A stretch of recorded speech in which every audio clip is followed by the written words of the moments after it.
toutes et à tous et soyez les bienvenus si vous nous rejoignez dans Lyon Week-end. Très bel été à vous sur BFM Lyon. Bonnes vacances si vous êtes en vacances.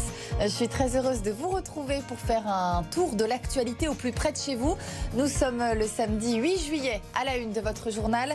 Le Rhône placé en alerte sécheresse depuis ce vendredi soir. Des premières mesures de restriction d'eau sont mises en place. Un pic de chaleur est attendu tout le week-end jusqu'à 37 degrés ce dimanche à Lyon. Un week-end marqué aussi par le début des vacances scolaires, orange dans le sens des départs. Trafic chargé sur les routes du département avec attention le tunnel de Fourvière fermé jusqu'à lundi dans le sens sud-nord. Une semaine après les émeutes et les pillages à Lyon, Laurent Wauquiez est allé à la rencontre des commerçants ce vendredi.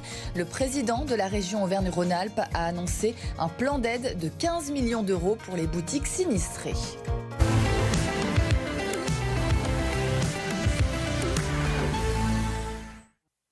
L'été ne fait que commencer. Presque tout le département du Rhône a été placé en alerte sécheresse ce vendredi. Décision prise par la préfecture du Rhône en raison du manque de pluie dans le département et une sécheresse hivernale record. Des mesures de restriction sont donc mises en place. Dans le détail, l'arrosage des espaces verts, des terrains sportifs, le lavage des véhicules est interdit en journée, tout comme le remplissage des piscines privées. Laver sa voiture à la maison, sa façade ou même son toit est également interdit. Des mesures de restriction qui s'accompagnent de fortes températures pour ce week-end. Météo France a d'ailleurs placé le département en vigilance jaune, pic de chaleur jusqu'à 37 degrés à Lyon ce dimanche. Et ce n'est que le début. Amélie Duchamp avec Pauline Tuguen. Le contraste va être saisissant. Alors que les températures étaient sous les normales jusqu'à mercredi, un air très chaud venu d'Espagne fait grimper le mercure. La canicule n'est pas loin alors que les normales de saison devraient tourner autour de 27-28 degrés. On attend respectivement 36 et 37 degrés pour une température le matin comprise entre 19 et 20 degrés. Donc a priori, la région Rhône-Alpes serait probablement un candidat possible pour passer le stade de canicule, sachant qu'il y a des seuils qu'il faut respecter pendant 3 jours et pendant 3 nuits. Pas descendre en dessous des 20 degrés la nuit et pas descendre en dessous des 34 degrés. La semaine prochaine, les températures resteront élevées. On pourra même qualifier les nuits de tropicales avec plus de 20 degrés. Quelques orages mardi feront baisser le thermomètre, mais le ressenti restera suffocant à cause de l'effet îlot urbain qui permet à la chaleur de s'emmagasiner dans le goudron, dans le béton. Il faudra donc se protéger de cette chaleur. Il faut boire régulièrement durant la journée. Il faut éviter l'activité sportive durant les heures les plus chaudes de la journée, protéger son habitation en fermant les fenêtres et les volets et les aérer le soir et la nuit si la température a baissé, manger normalement à sa faim, ne pas boire d'alcool. Des bons gestes à adopter dès aujourd'hui alors que le mois de juillet pourrait rester chaud et connaître d'autres épisodes caniculaires. À la une également, c'est le premier week-end des vacances scolaires. Il y a du monde sur les routes du département. C'est orange pour la journée dans le sens des départs. Si vous prenez la route Bison-Futé, vous conseille d'éviter la 7 entre Lyon et Orange de 10h à 16h puisque la circulation sera saturée. Ce sera vert en revanche ce dimanche dans les deux sens. Un week-end de galère aussi sur les routes de Lyon, puisque le tunnel de Fourvière est fermé dans le sens Marseille-Paris jusqu'à lundi matin. Une fermeture en raison d'une opération de maintenance. Il va falloir donc être patient, Stéphanie de Silgui. Fermer le tunnel de Fourvière le premier week-end des vacances scolaires, plutôt osé. Circulation coupée dans le sens Marseille-Paris. Les automobilistes lyonnais sont ravis.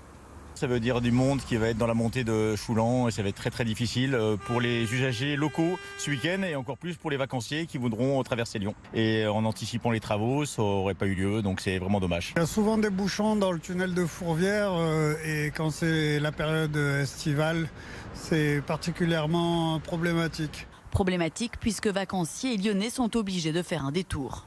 J'étais pas au courant et pourtant ça sert pour les Lyonnais de passer d'un côté à un autre, faire tout le tour.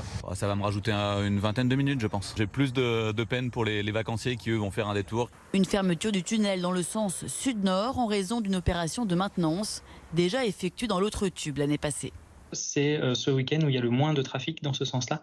Un week-end un peu plus tard, on aurait déjà plus de retour de ce qu'on appelle le retour de vacances, donc le sens du sud vers le nord. Ces travaux pour ce week-end sont de réparer un ouvrage au milieu du tunnel qui est ce qu'on appelle un peigne. C'est un dispositif qui permet de lier les deux parties du tunnel, les deux parties de la chaussée, parce qu'il présente aujourd'hui des signes de faiblesse et il ne faudrait pas que ça engage la sécurité des usagers. Le tunnel rouvrira ce lundi matin à partir de 6 h. La métropole de Lyon l'assure, il n'y aura pas d'autres travaux de cette ampleur pendant l'été. Début des vacances donc pour les plus de 300 000 élèves de l'Académie du Rhône. Fini l'école, alors si certains sont ravis, d'autres ont lâché quelques larmes en quittant la maîtresse ce vendredi. Reportage à Rontalon, à l'école des 3 petites pommes avec Pauline Tuguen. Vive les vacances! Vive les vacances! 16h30 hier après-midi, la cloche sonne une dernière fois et l'école est finie. Bonnes vacances!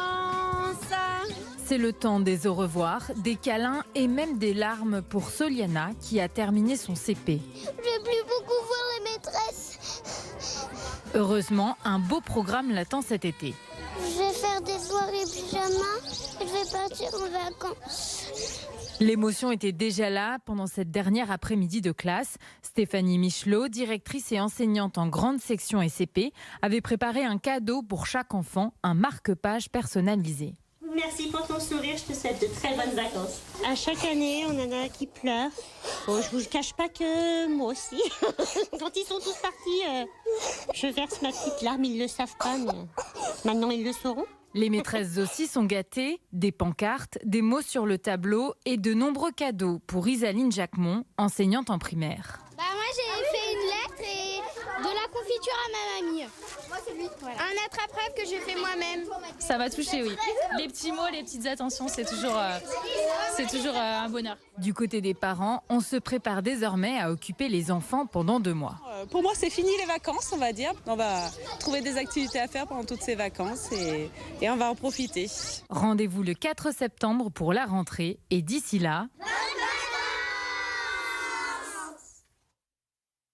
Dans l'actualité également, jusqu'à 2 ans de prison ferme pour 7 militants présumés d'ultra-droite, auteurs de violences à Lyon lors de la finale de la Coupe d'Afrique des Nations.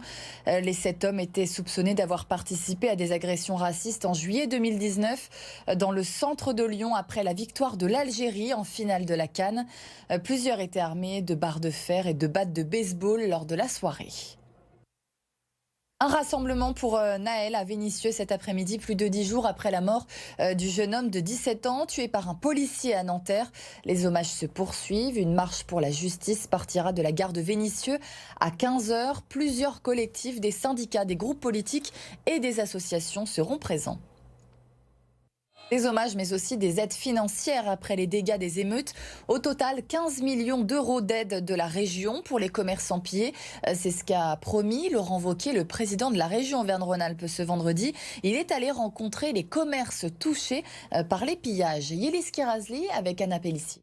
Une enceinte, ils ont pris un appareil photo qui était derrière. Dans la nuit de vendredi à samedi dernier, les gérants de ce magasin de photos ont tout perdu. Une semaine après cette nuit d'émeute, Laurent Wauquiez est allé à leur rencontre pour annoncer le déblocage d'une aide d'urgence. Notre objectif, c'est de mettre en place un système très simple, pas de paperasse, rapide et qui soit opérationnel tout de suite. Pour le faire, comment ça va se passer? L'idée, c'est de pouvoir débourser tout de suite 5 000 euros, complétés par 5 000 euros des communes qui viendront avec nous. Ils n'auront aucun dossier à remplir, ils nous transmettent juste leur déclaration de sinistre d'assurance. Parce qu'on ne va pas commencer à leur demander des devis, des traces de travaux, tout ce genre de choses. Il faut que ce soit très simple. Une aide de 15 millions d'euros réservée aux commerces employant moins de 50 salariés, assumée par le président de la région. Je ne veux pas que les premières victimes de ces émeutes soient des gens qui travaillent. Je pense que notre devoir, c'est de commencer par eux. Je vois bien en ce moment, tous les plans qui sont annoncés pour dire on va reconstruire la médiathèque, on va reconstruire le terrain de sport, etc. Moi, ce n'est pas ma priorité. Si cette aide est votée, elle devrait être versée aux commerçants d'ici 15 jours. Dans la région, 500 à 1000 commerces auraient été pillés, dont 120 à Lyon. Et pour compenser le manque à gagner des commerçants la semaine dernière, sachez que les magasins seront ouverts exceptionnellement ce dimanche dans le Rhône. Une décision pour soutenir les commerces impactés par les violences urbaines. Les soldes d'été ont été également prolongés d'une semaine. Vous avez jusqu'au 1er août pour en profiter. En sport et en tennis, c'est terminé pour notre lyonnaise Caroline Garcia à Wimbledon. Elle était d'ailleurs la dernière française encore en lice. La numéro 5 mondiale s'est fait éliminer au 3e tour ce vendredi soir par la Tchèque Maria Bouskova, 7-6, 4-6, 7-5. Une mauvaise histoire qui se répète puisque Caroline Garcia avait déjà chuté contre Bouskova il y a un an en 8e de finale à Wimbledon.